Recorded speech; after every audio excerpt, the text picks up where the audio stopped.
Assalamualaikum warahmatullahi wabarakatuh. Salam sejahtera bagi kita semuanya. Semoga teman-teman semuanya dalam keadaan sehat dan dapat beraktivitas untuk melaksanakan perkuliahan secara daring ini dalam keadaan sehat semuanya. Teman-teman semuanya, pada kesempatan kali ini kita akan membahas mengenai landasan pengembangan kurikulum. Jadi kalau kemarin kita sudah berbicara mengenai prinsip, definisi, dan tujuan kurikulum, saat ini kita berbicara mengenai landasan pengembangan kurikulum. Oke, pada hakikatnya pengembangan kurikulum itu adalah suatu proses bagaimana kita mengembangkan isi dan bahan pembelajaran yang harus dipelajari oleh peserta didik beserta bagaimana peserta didik itu mempelajarinya. Nah, jadi proses pengembangan kurikulum ini adalah suatu proses yang kompleks, mengatur bagaimana isi rancangan kurikulum itu, apa yang harus dipelajari siswa, serta bagaimana siswa itu harus mempelajarinya.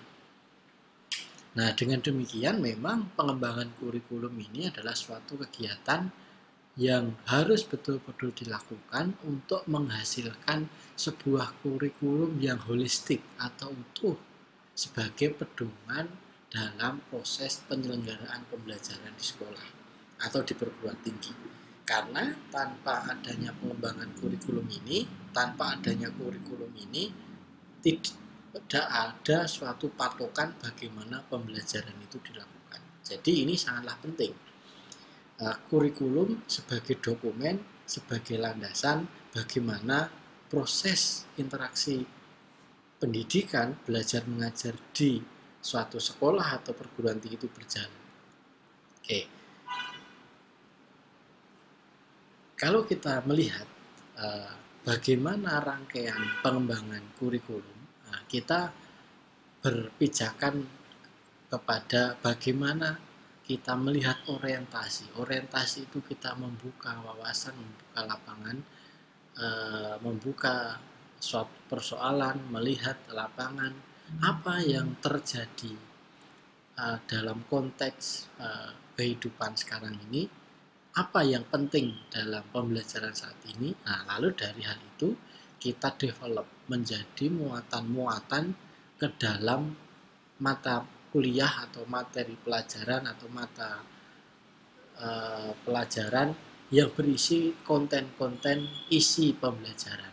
Nah, setelah itu, setelah terjadi muatan, ada nama mata kuliahnya, nama mata pelajarannya, ada pokok-pokok bahasan, ada materinya, lalu diimplementasikan dalam proses pembelajaran, lalu nanti dievaluasi lagi kembali apakah pembelajaran itu masih sesuai atau tidak, kemudian nanti dilakukan pembaruan-pembaruan. Itulah siklus terkait bagaimana pengembangan kurikulum. Nah, secara lebih spesifik kita bahas mengenai orientasi pengembangan kurikulum.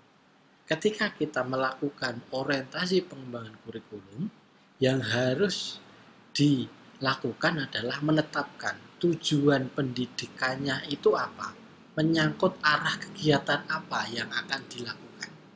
Ini harus menjadi langkah pertama dulu. Jadi mau dibawa kemana pembelajaran ini, tujuannya ini. Kemudian setelah menetapkan tujuan, kita melihat pandangan tentang peserta didik. Bagaimana perkembangan anak sekarang, bagaimana lingkungan anak sekarang. Kemudian pandangan tentang proses pembelajaran. Bagaimana perkembangan yang mendukung proses pembelajaran sekarang, media-media yang berkembang, sumber-sumber yang berkembang. Kemudian pandangan tentang lingkungan. Bagaimana gaya hidup, pola berpikir masyarakat, tingkah laku masyarakat, itu juga menjadi suatu patokan dalam pengembangan kurikulum. Kemudian konsepsi tentang peran guru. Dalam era sekarang ini, peran guru tidak lagi sebagai sumber materi, tapi guru saat ini berperan sebagai fasilitator yang mendampingi, yang mengembangkan siswa, yang mengarahkan siswa. Jadi saat ini sudah terjadi bertolak belakang dengan guru. Kalau guru dulu adalah sumber yang mengajar, tapi sekarang guru lebih menjadi fasilitator. Setelah itu adalah terkait dengan evaluasi belajar. Bagaimana kegiatan belajar yang saat ini sudah dilakukan? Apakah sudah sesuai dengan perkembangan anak, perkembangan iptek, perkembangan lingkungan? Itu perlu juga menjadi pemikiran bagaimana kurikulum ini didesain dengan baik. Oke. Kemudian kita juga harus memperhatikan dalam proses pengembangan kurikulum itu adalah rentang kegiatan. Rentang kegiatan itu, range of activity itu adalah kegiatan mata kuliah atau mata pelajaran ini dilakukan berapa lama, dengan lama berapa jam, muatannya apa, dan juga harus menunjukkan tujuan kelembagaan. Tentu dalam proses kita belajar di sekolah, dalam proses belajar di perguruan tinggi, suatu organisasi pendidikan itu memiliki tujuan umum kelembagaan yang harus dicapai dengan kurikulum-kurikulum yang disusun tadi. Nah, rentang kegiatan tadi secara umum sudah kita sebutkan. Range of activity itu adalah bagaimana kurikulum itu dimulai dari ruang lingkup yang sempit, kemudian nanti ke ruang lingkup yang lebih banyak atau lebih lebar. Ya, yang dilakukan dalam range of activity ini adalah menetapkan tujuan mata pelajaran, kedalaman materi di setiap bahan studi, dilanjutkan dengan menyusun modul dan menyusun bahan ajar untuk mendukung pembelajaran. Kemudian tujuan kelembagaan itu pasti kaitannya dengan visi dan misi sekolah, visi dan misi perguruan tinggi. Bagaimana pengalaman pembelajaran siswa di sekolah itu akan mencapai tujuan dari visi dan misi. Tentunya ini harus kita match-kan dengan muatan materi, muatan pembelajaran, modul pembelajaran yang harus juga mementingkan ketercapaiannya visi dan misi sekolah ini. Oke, kalau kita melihat apa sebenarnya landasan kurikulum yang harus kita ketahui dalam melakukan desain atau pengembangannya, yang jelas pengembangan kurikulum di suatu lembaga, sekolah atau perguruan tinggi itu harus melihat psikologi yang terjadi. Jadi melihat kejadian-kejadian di sekitar, melihat sosiologi dan budaya yang ada di sekitar. Karena pendidikan tidak akan dapat lepas dari sosiologi, budaya, dan psikologi dari masyarakat. Ini adalah sebagai modal pengembangan kurikulum. Kemudian dari hal itu dilanjutkan kita membuat konsep kurikulum yang disesuaikan dengan visi dan misi lembaga. Kemudian lahirlah yang namanya kurikulum yang diterapkan di sekolah itu.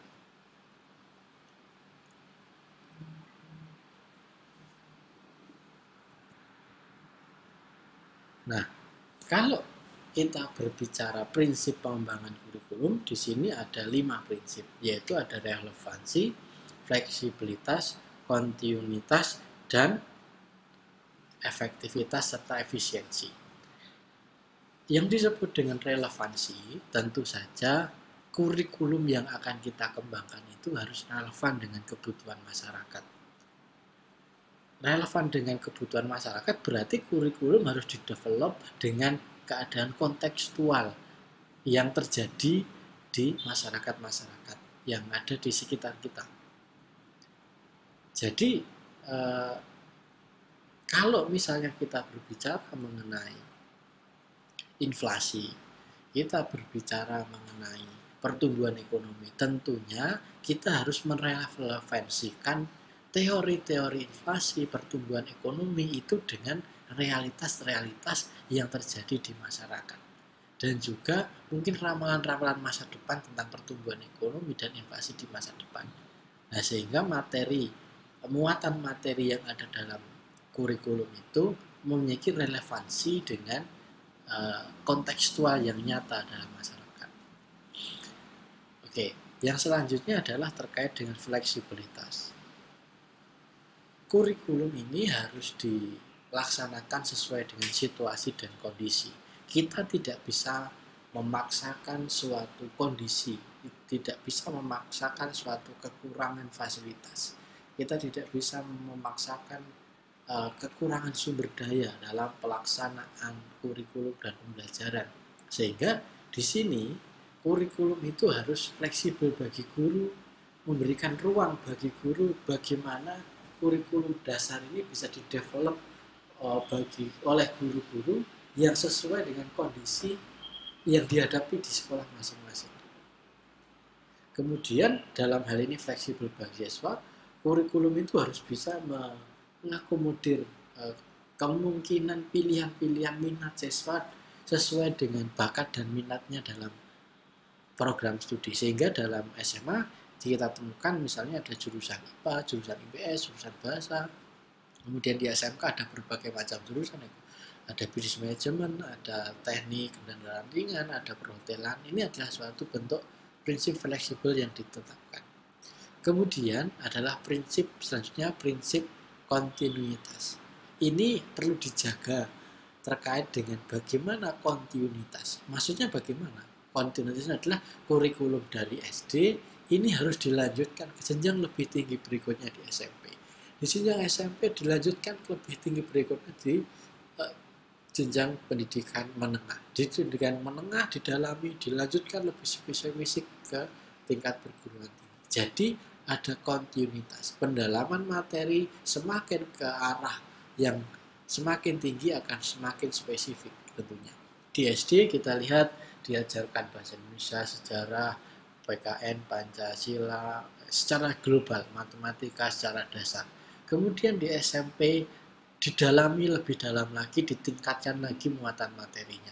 Di SMA mulai dipecah per program studi, ada IPA, IPS, lebih dalam lagi muatan materinya. Kemudian naik ke perguruan tinggi, sudah lebih spesifik program studinya, lebih dalam lagi membahas materinya. Nah, ini diharapkan ada prinsip kontinuitas antar muatan materi dalam suatu kurikulum itu.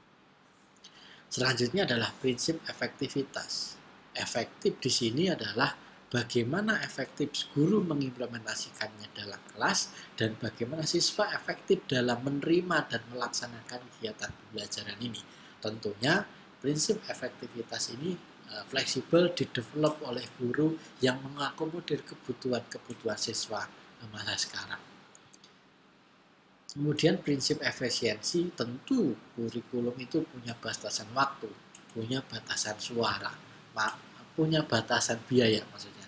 Dengan demikian, dalam pelaksanaan pembelajaran kita harus ada efisiensi bagaimana pengaturan jadwal, harus ada efisiensi biaya bagaimana biaya itu dapat mengcover semua kegiatan untuk menghasilkan suatu proses pembelajaran yang dapat mencapai tujuan suatu lembaga itu tersendiri. Oke. Terkait dengan landasan pengembangan kurikulum ada 3, ada landasan filosofis, landasan psikologis, dan landasan sosiologis. Filosofis ini hakikatnya kurikulum dan isi pembelajaran itu didekatkan pada filsafat-filsafat yang terkait dengan ilmu-ilmu. Jadi mata pelajaran itu berisi mengenai uraian-uraian penurunan dari cabang ilmu yang akan kita pelajari. Nah, landasan filosofis dari cabang ilmu ini nanti diturunkan menjadi konten isi dalam pembelajaran. Kemudian nanti bisa dibaca di PowerPoint ini terkait urusan filsafat dalam tujuan pendidikan. Ada macam-macam. Selanjutnya adalah landasan psikologis. Ini adalah melihat bagaimana perkembangan anak dan psikologi belajar. Yaitu perkembangan anak itu kita melihat ketika anak TK bagaimana kita mengajarnya, SD bagaimana, SMP, SMA, perguruan tinggi, model metodenya nanti akan kita bahas banyak di belakang terkait psikologi perkembangan anak. Tentunya tidak lepas dari teorinya biasa bagaimana tahap-tahap operasional anak itu dari mulai 0 sampai 2 tahun sampai 14 tahun. Nah, ini nanti akan kita banyak jelaskan di depan, di belakang maksudnya. Oke.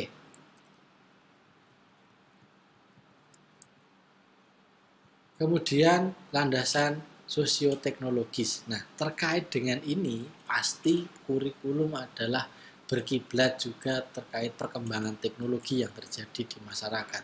Jadi bagaimana kekuatan sosial dan kekuatan perkembangan teknologi mempengaruhi perkembangan kurikulum ini kita rasakan saat ini. Bagaimana pergaulan sosial saat ini, bagaimana perkembangan teknologi saat ini juga menjadi cermin bagaimana suatu lembaga itu harus melakukan pembenahan, melakukan peninjauan kembali kurikulum yang telah dilakukan. Maka sekarang ini trennya adalah bagaimana pembelajaran berpusat pada siswa, karena ke depan masalah yang akan dihadapi dalam dunia mencari pekerjaan itu adalah berpusat pada individu. Kemudian dan juga kemajuan teknologi ini menjadi sangat penting karena sekarang ini tidak dapat kita hindari kemajuan teknologi yang sangat pesat. Dan ini juga harus diadopsi oleh pembelajaran, bagaimana pembelajaran yang juga menerapkan penerapan iptek yang mumpuni dan sesuai dengan perkembangan. Serta saat ini juga terjadi perubahan pola hidup yang luar biasa di dalam kehidupan kita sehari-hari, tentunya dalam kehidupan remaja, dalam penghidupan pembelajaran, dalam kehidupan ekonomi, dalam perdagangan, dalam transportasi.